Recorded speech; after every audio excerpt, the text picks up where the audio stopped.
Many people in Grover Beach are demanding the city make Oak Park Boulevard safer after a fatal collision they say could have been avoided. The collision happened last night at Oak Park Boulevard and Brighton Avenue. Grover Beach Police Chief John Peters says a man was crossing in an unmarked crosswalk and was hit by an SUV. KSBY's Melissa Newman joins us live in Grover Beach with some of the solutions neighbors would like to see. Melissa?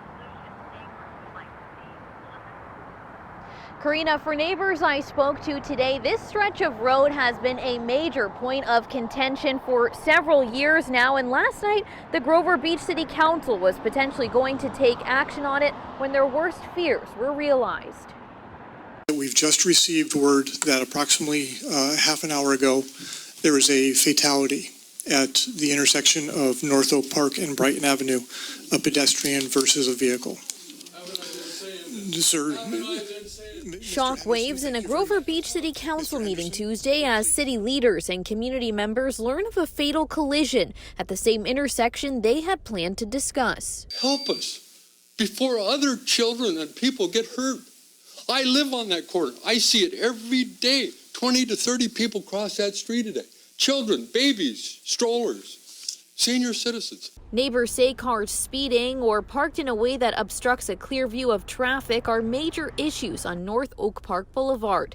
Grover Beach resident Sean Murphy says he's afraid to walk his toddler around the block. We go on walks all the time, in a stroller, outside of a stroller. Grover Beach in particular doesn't have sidewalks everywhere.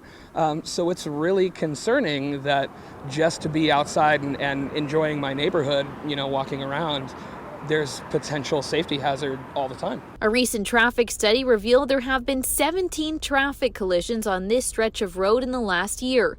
The city says those collisions were primarily caused by failure to yield and unsafe turning movements or lane changes. The report says excessive speed was not a significant problem. So a city has to be diligent and careful in considering possible changes to a street of this caliber. It's not a small residential street. It's a 4-lane thoroughfare with 15,000 car trips every day. Several solutions were proposed in the traffic study, but the staff did not recommend installing a marked crosswalk without additional safety features like more traffic enforcement by police and a pedestrian activated beacon.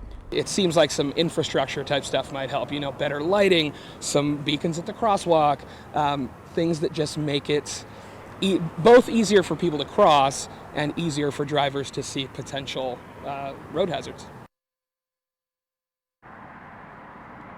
Because of the fatal collision, the City Council decided to continue discussion on this issue until an upcoming meeting. Live in Grover Beach, Melissa Newman, KSBY News. Melissa, thank you. A witness to the fatal collision last night says the victim was a 20-year-old man who was expecting his second baby with his girlfriend. Police still have not released his identity.